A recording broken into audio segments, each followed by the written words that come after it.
día de hoy vamos a dar inicio a una charla publicada en la revista Radiographic denominada Tumores fibroblásticos y miofibroblásticos de los tejidos blandos, un espectro de imágenes y las correlaciones radiológicas. Aquí les dejo el DOI del artículo para que quiera profundizar en él. Estos son los autores. La presentación va a estar a cargo de mi persona. A manera de introducción, este tipo de lesiones de los tejidos blandos realmente se abarca un gran número de lesiones de características diversas que atacan diferentes rangos de la población, pero la población pediátrica sigue siendo la que, digamos, de alguna forma se está llevando la peor parte, digamos. Se clasifican en 4 grandes grupos. Vamos a ver las lesiones benignas, dentro de las cuales está el hematoma fibroso infantil y la fascitis nodular, entre otros. También está el grupo de las lesiones intermedias de agresividad local, y dentro de las cuales está la fibromatosis desmoide, el fibrosarcoma o el dermatofibrosarcoma protuberans. Dentro del otro grupo también tenemos las lesiones, digamos que intermedias, pero estas tienen un comportamiento, digamos, un poco más, no solamente son localmente agresivos, sino que pueden presentar también metástasis. Dentro de estas está una variante del eh, dermatofibrosarcoma protuberans, el tumor solitario y el sarcoma miofibroblástico de bajo grado. Y dentro de las lesiones malignas está el sarcoma fibromixoide de bajo grado y el fibrosarcoma epitelioide esclerosante, entre otros. Básicamente, hay que tener en cuenta que en lo que respecta a las imágenes, estos van a tener unas características muy similares en el aspecto de que, según la composición biológica, pueden tener o no mayor matriz mixoide o tejido necrótico,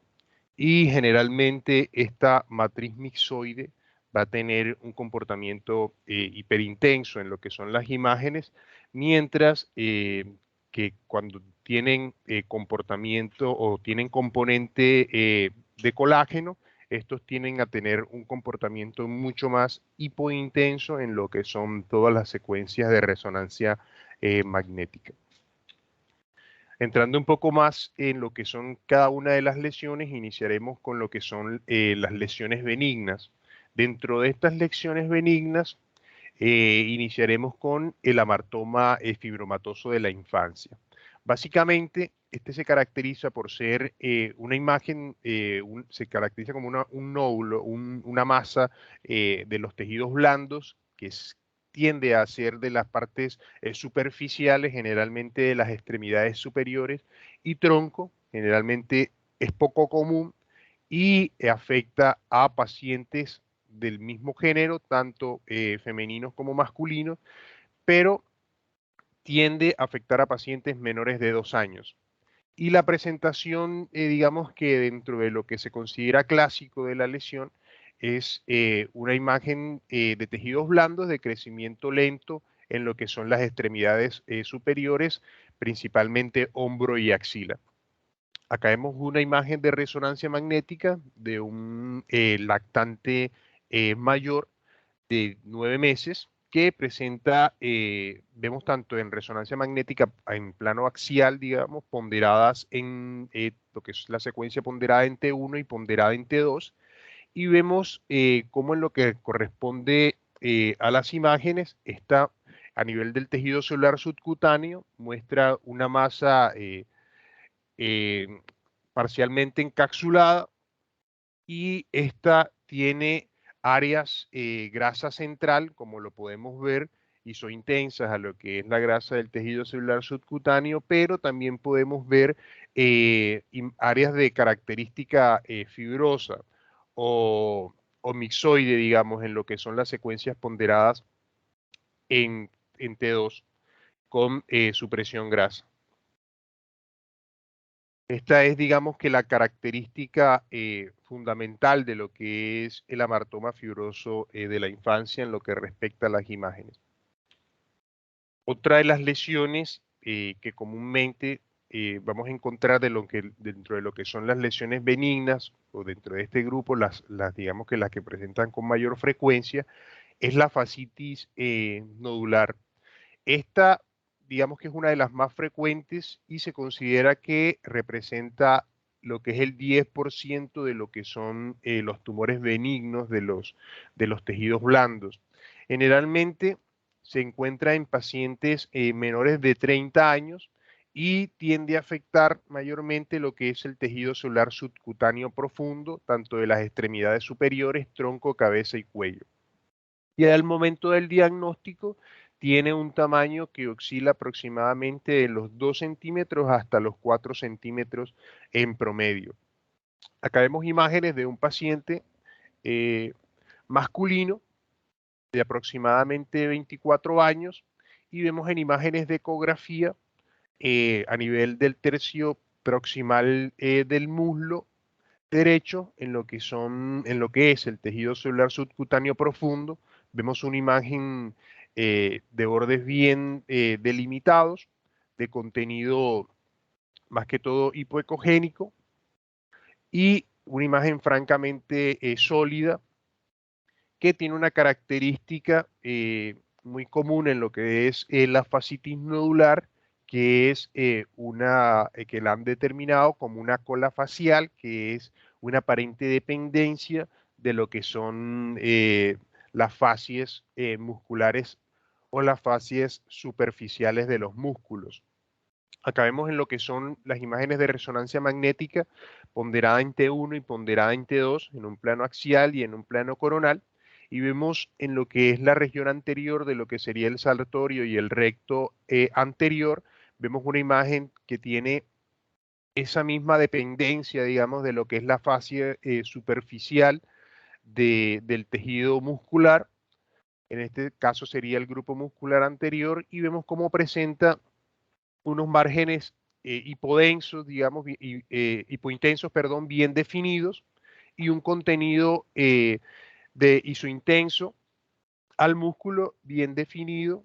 bien homogéneo, característico de la lesión. Y en imágenes ponderadas en T2 vamos a ver cómo el componente mixoide se caracteriza porque,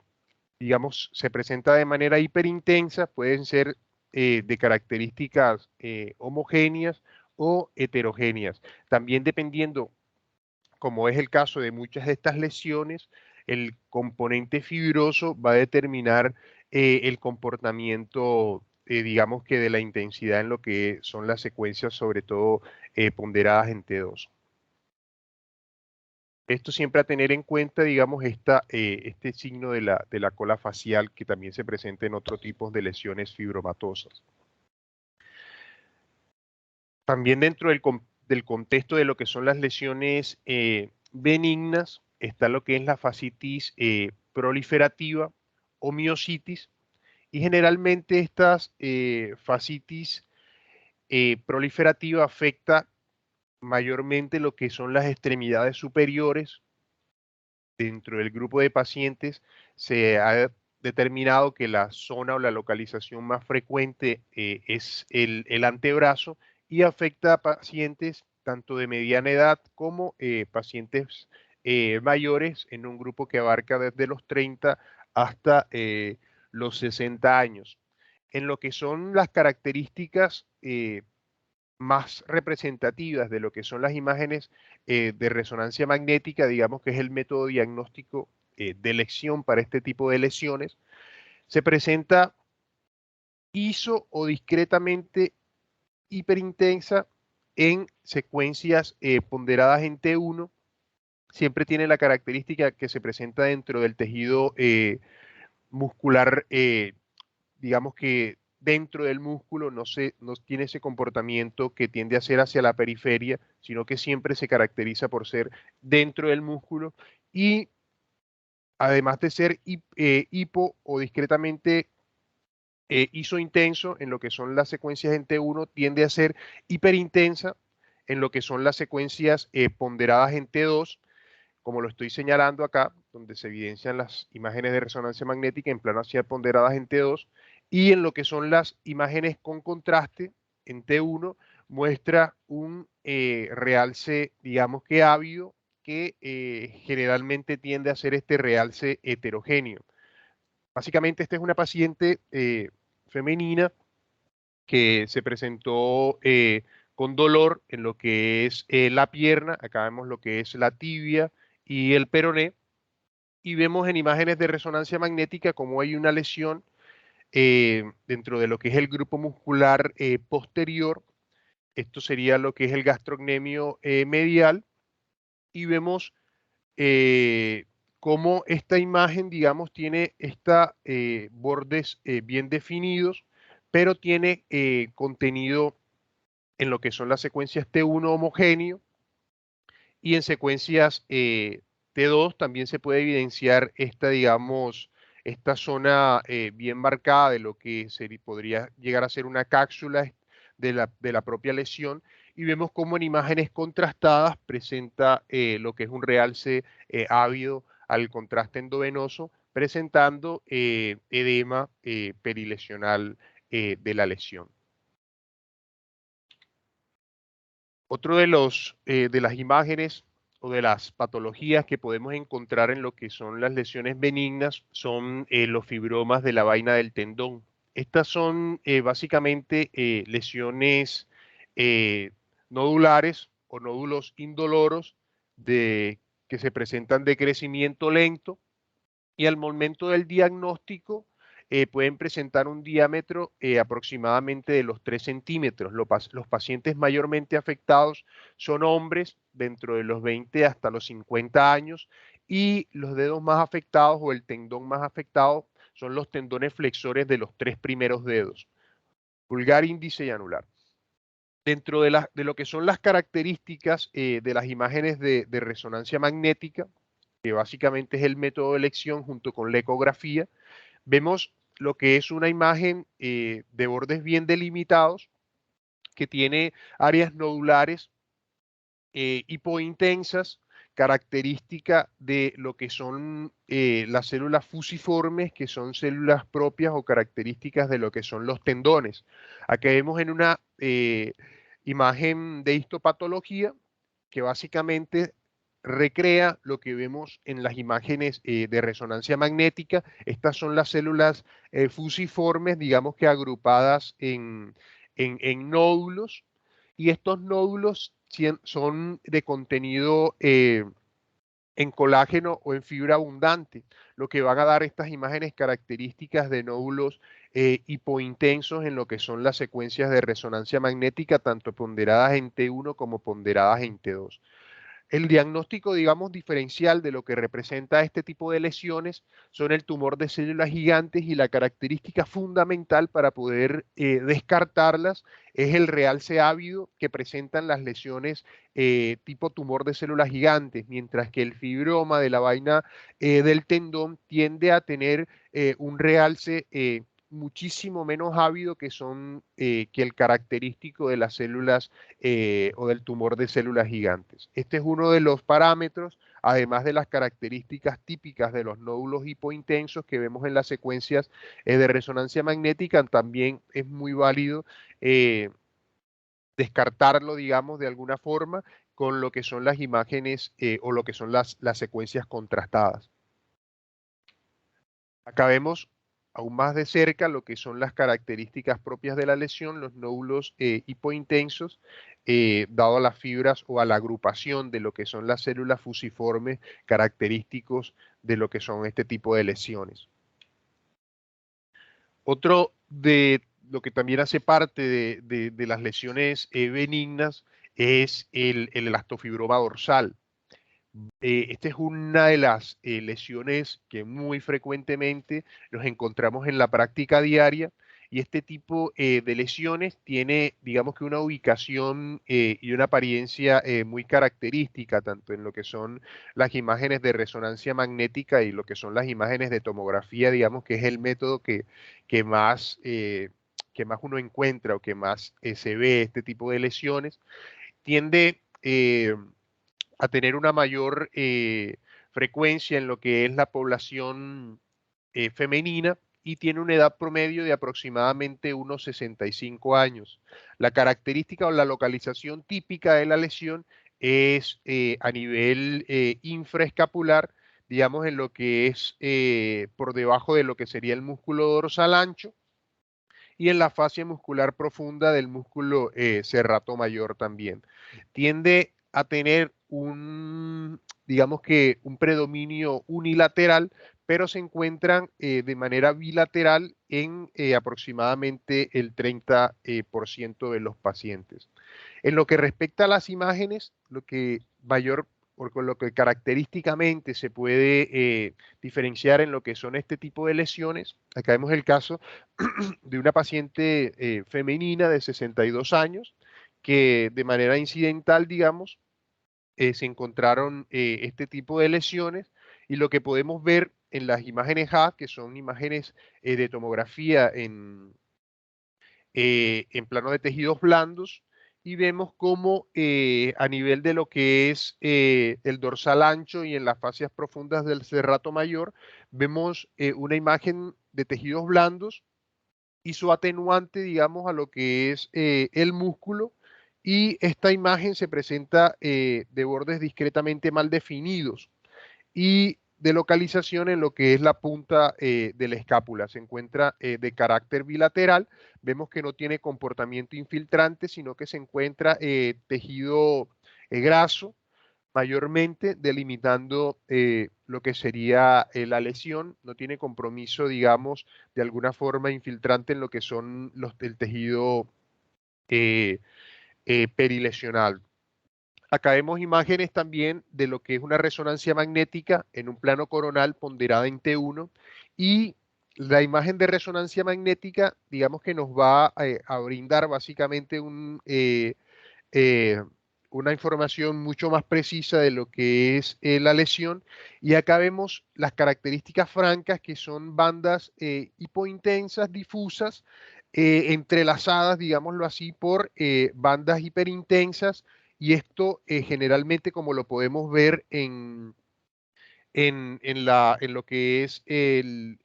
la imagen ya de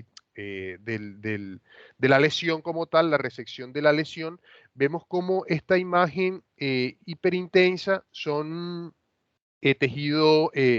graso, denso, que se encuentra entrelazado con lo que es el tejido fibroso,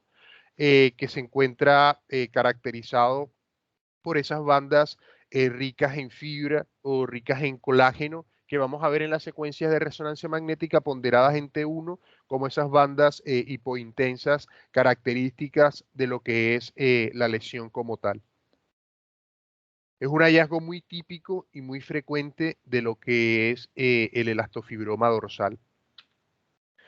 Hablando de lo que son las lesiones intermedias o que se consideran o que son, digamos, las lesiones localmente agresivas, viene lo que es la fibromatosis desmoide. La fibromatosis desmoide, básicamente, aunque es una lesión fibroblástica benigna, tiene un comportamiento localmente agresivo sin unas características o sin un potencial metastásico, como sí lo presentan otro tipo de lesiones. Tiende a presentar una localización superficial a profunda en lo que es el tejido muscular y tiene una prevalencia dentro de las edades de 25 hasta los 40 años. Y esta es otro tipo, otra característica fundamental que se observa muy típico en lo que son este tipo de lesiones es una cola facial. Y este es un hallazgo que, como mencioné anteriormente, es muy frecuente encontrarlo en este tipo de lesiones desmoides, así que hay que tenerlo en cuenta. Y vemos cómo esta cola facial no es más que una dependencia de los tejidos faciales o las fascias musculares que se presentan en diferentes planos de profundidad y se asocia hasta en un 90% con este tipo de lesiones, particularmente de la fibromatosis desmoide. Aquí podemos ver en una imagen de resonancia magnética en un plano coronal y vemos cómo se encuentra esa cola facial bien característica que representa lo que es la dependencia de lo que es este tipo de lesiones con lo que son los planos musculares faciales. Acá vemos en imágenes de resonancia magnética, estas dos imágenes representan a una paciente de 64 años. La imagen A es una imagen en un plano axial en secuencia STIR y vemos una lesión característicamente heterogénea que también presenta unos tractos hipointensos bien característicos y relacionados en este tipo de lesiones en los que son las bandas de colágeno y lo que son las imágenes de resonancia magnética ponderadas en T1 con supresión grasa y medio de contraste. Vemos cómo estas presentan un realce ávido, heterogéneo, y vemos cómo las fibras de colágeno tienen la característica que no van a presentar realce en lo que son las secuencias contrastadas. Esto nos ayuda a determinar y nos ayuda a guiarnos en lo que es el diagnóstico para la fibromatosis desmoide. Vemos que tiene una variabilidad de presentación tanto en los tejidos superficiales como en los tejidos profundos, pero las bandas de colágenos y el tejido o las características con respecto a la edad y el patrón de realce nos puede ayudar mucho más a pensar en este tipo de lesiones. También dentro de lo que se caracteriza este tipo de lesiones localmente agresivas, vemos lo que es el dermatofibrosarcoma protuberans. Esta lesión a pesar de que es una lesión de bajo grado, se localiza característicamente en lo que es la dermis y el tejido celular subcutáneo y se presenta mayormente en pacientes de edad media, tendiendo un rango de aproximadamente los 30 hasta los 45 años y son los hombres los que mayormente se ven afectados por esta patología. La localización más característica de esta lesión es en lo que es las extremidades superiores, específicamente lo que es el cuello y el hombro, y las extremidades inferiores en lo que representa la pelvis. Acá vemos el caso de un paciente masculino de 35 años que presenta una masa francamente palpable en lo que es la cadera derecha. Acá vemos en lo que son imágenes de resonancia magnética ponderadas en T2 en un plano axial. Como podemos ver esta imagen, digamos que excede, ¿no?, lo que son los límites, francamente, lo que son los límites de la dermis y en lo que son las imágenes de resonancia magnética en un plano coronal potenciado en T1 con supresión grasa. Vamos a ver cómo esta, con medio de contraste, cómo esta presenta un realce muy marcado y presenta zonas centrales de necrosis o hemorragia. Esto, dado al crecimiento digamos, marcado de este tipo de lesiones, va a presentar contenido hemorrágico o contenido necrótico. Acá vemos en la imagen, en el reparado anatómico, digamos, la resección anatómica, vemos las imágenes características de lo que es la lesión y cómo los centros que generalmente pueden ser necróticos o hemorrágicos de la lesión que no presentan este realce como lo vamos a ver en las secuencias de resonancia magnética con medio de contraste.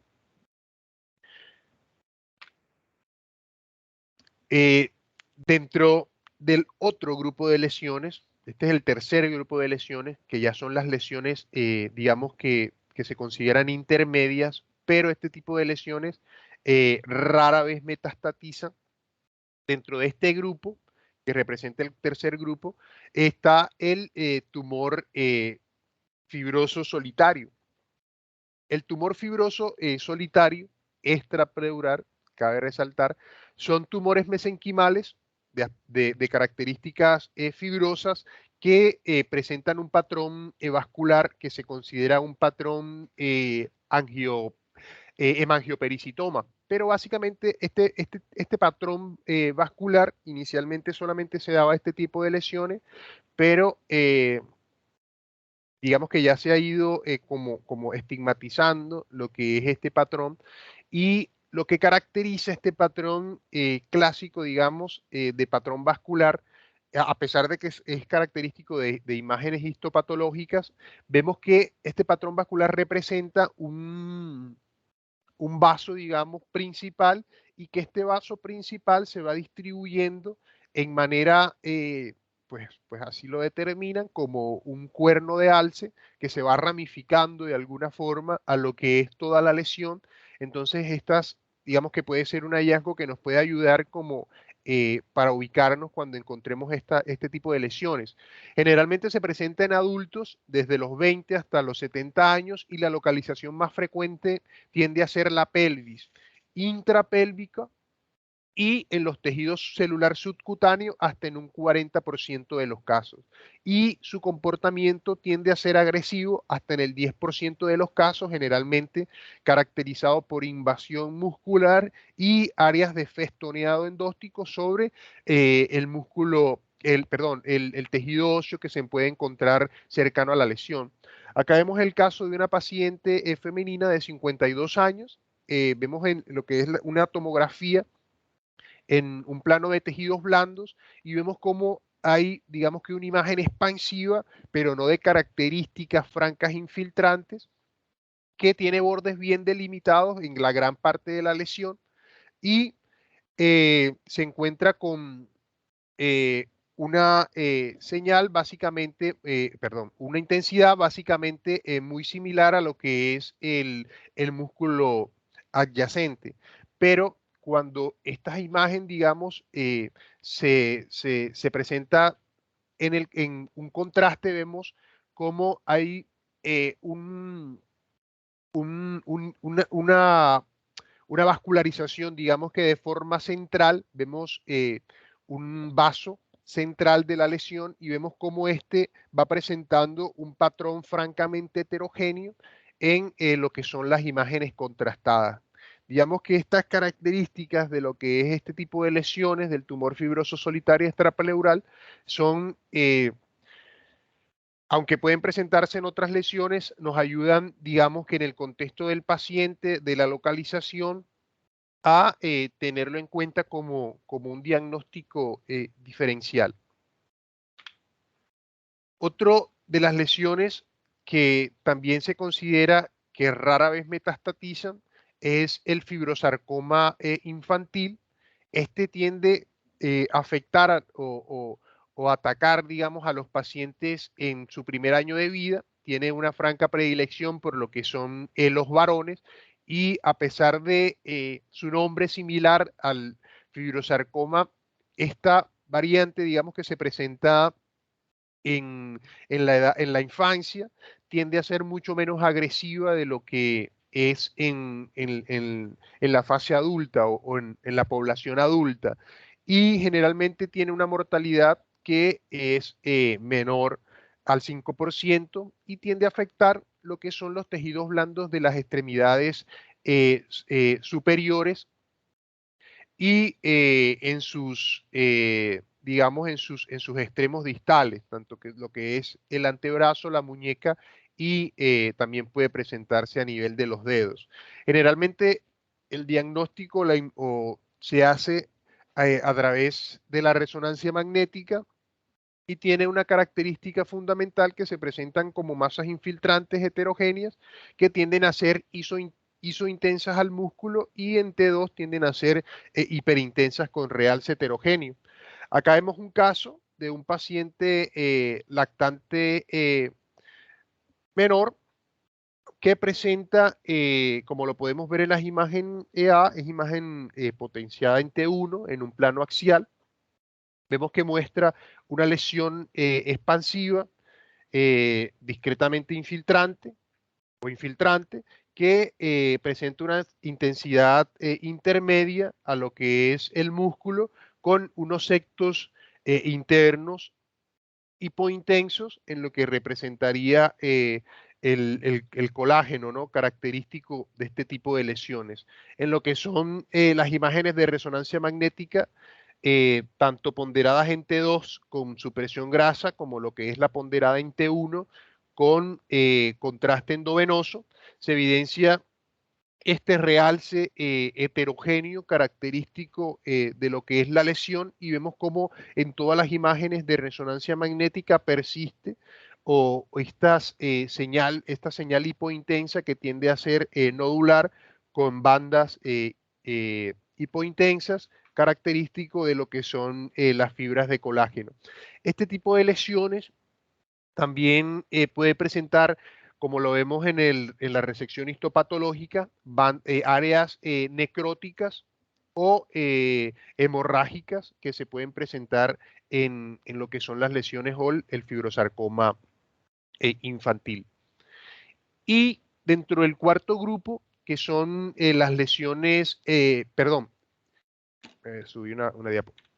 Dentro del cuarto grupo, que son ya lo que son las lesiones malignas como tal, generalmente se habla de lo que es el sarcoma fibromixoide de bajo grado. Este es un tumor característicamente que tiene una malignidad que se considera, digamos que atípica, porque primero por varias cosas. Tiende a afectar a una población de edad media con un rango de los 30 a los 50 años. Con respecto a la localización, es en el tronco y en las extremidades proximales y produce metástasis del 25 hasta del 15 hasta un 20% de las lesiones. Pero a pesar de que, digamos, puede llegar a engañar,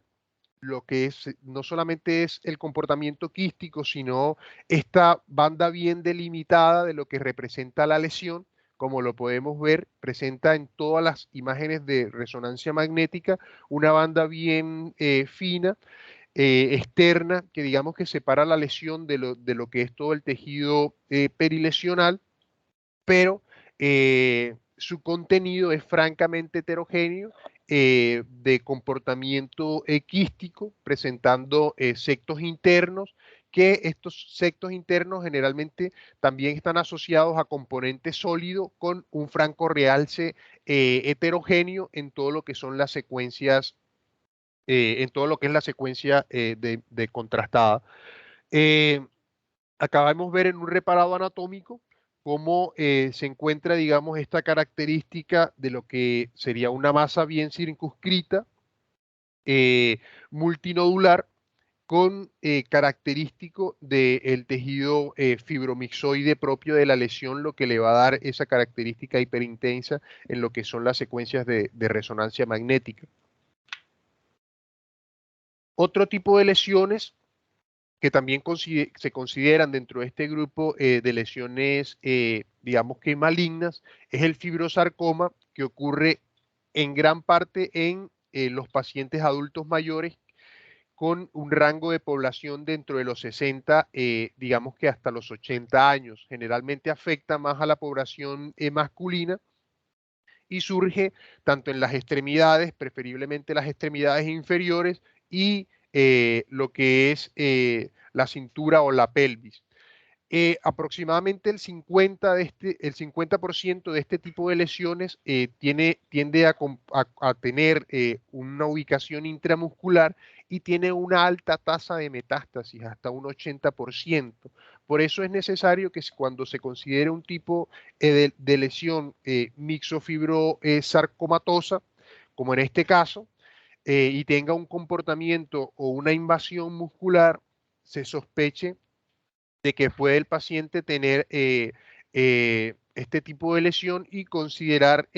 la metástasis siendo la ubicación pulmonar, tanto a nivel del parénquima pulmonar como pleural, el principal sitio de metástasis, seguido del hueso y a nivel cerebral. En lo que son las imágenes de resonancia magnética, lastimosamente, digamos que no tienen una apariencia, aquí hay un error de tipeo, no, tienen una apariencia muy variada, o bueno, sí, una apariencia realmente inespecífica, sí está bien. Y el componente sólido tiende a tener en imágenes con contraste, como lo podemos ver en este paciente de 61 años, que presentaba dolor franco en lo que era la región inguinal de la cadera derecha. Y vemos cómo en esta secuencia de resonancia magnética ponderada en T1 con su presión grasa y medio de contraste, muestra una imagen pélvica de localización eh, bien intrapélvica que presenta un realce francamente heterogéneo en lo que es, digamos, toda la lesión. Y en lo que es las imágenes de resonancia magnética ponderadas o en secuencias STIR, vemos cómo esta presenta también una hiperintensidad bastante heterogénea en relación a lo que es todo el componente mixoide característico de la lesión. Y también otro tipo de lesiones malignas es el fibrosarcoma, eh, no especificado, así lo determina. Y este es un tumor de tejidos blandos de características malignas, generalmente de componente altamente fibroso, que tiene una prevalencia en la edad de aproximadamente edad media de los 50 años y puede surgir de los tendones, localización en la cabeza, el cuello y el tronco. Y en lo que son las imágenes de resonancia magnética puede tener una señal o tiende a tener una señal baja en lo que son las secuencias ponderadas en T1 y una señal heterogénea en lo que son las secuencias ponderadas en T2. Y eh, vemos el caso de un paciente, una paciente femenina de 58 años. Podemos ver una imagen de tejidos blandos de componente mixto, digamos que tiene unas bandas, digamos, o un componente heterogéneo dentro de lo que es la lesión con un contenido, digamos, hipoatenuado en gran parte de lo que es la lesión. Y vemos cómo en la misma paciente, en imágenes de resonancia magnética, eh, eh, en secuencias STIR, vemos cómo esta lesión presenta unos bordes externos, digamos que bien definidos, pero presenta unas bandas de intensidad de señal baja con imagen francamente heterogénea, mayormente hiperintensa en las secuencias de STIR. Y esto es estas bandas heterogéneas y el comportamiento son bastante frecuentes en lo que respecta a este tipo de lesiones. Ya manera de conclusión, básicamente este tipo de lesiones, tanto las fibroblásticas como las lesiones miofibroblásticas, generalmente vemos que son un grupo bastante amplio, bastante heterogéneo de lesiones, que son tanto lesiones que pueden ser benignas con lesiones malignas que representan un alto porcentaje de metástasis, y vemos que a pesar de que hay unos patrones que nos pueden ayudar como a reconocer este tipo de lesiones, guiándonos tanto en la edad, tanto como en el contexto de cada paciente, es muy importante, digamos, que el especialista esté relacionado o familiarizado con lo que son o pueden llegar a ser las características típicas de lo que representan este tipo de lesiones y considerar que muchas de ellas tienen un comportamiento maligno y así de esta forma ayudar al paciente con un diagnóstico, digamos que oportuno y un manejo clínico adecuado para el paciente. Bueno, eso era todo.